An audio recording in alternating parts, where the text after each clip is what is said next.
Така, здравейте на всички, аз съм ProKnifer и днес ще ви покажа как си слагате скинове на пушки на CS 1.6. И така, за начало аз влизам в сайта ето тук, CS Servers, можете да пишете CS на четичка.bg, но аз влизам така за по-бързо. И ето тази колонка отстрани, това са сърверите, нали? Тази колонка отстрани, търсите скинове и ето ги тях. Това са скинове на всякакви пушки и можете да си избирате на коя пушка какъв скин да си сложите. И аз ще си взема скин на C4. Така.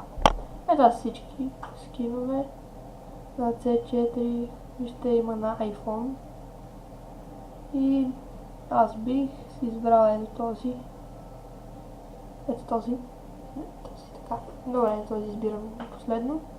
Дискате тук и ето си пише Download Skin.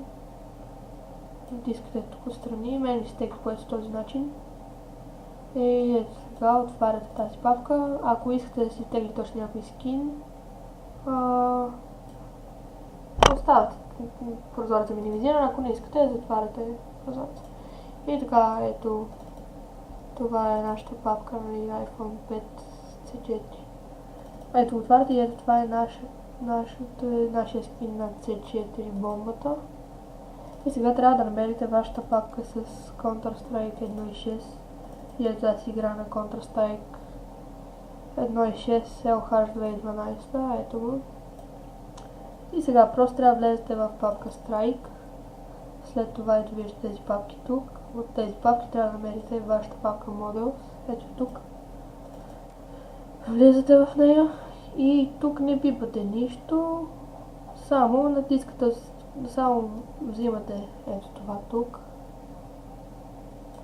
файлът, взимате файлът и просто го пренасяте в тази папка. Ето това ви излиза, че вече има едно.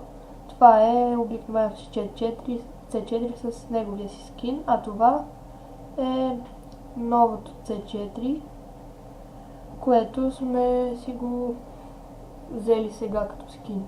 И ето това трябва да го натиснете, иначе ако натиснете това, няма да имате скин. И ето избирате това, ето вече C4, вече го имам. И така, добре. Ето, после ако искате да си вземете точно някой скин, просто се връщате назад и избирате който ви харесва. И така, хора, аз ще свърша клипа тук. Това беше всичко от мен, дано съм ви помогнал. Избирайте си скини и се забавлявайте. И така, това беше всичко от мен. Довиждане, ще се видим в следващия клип. Чао!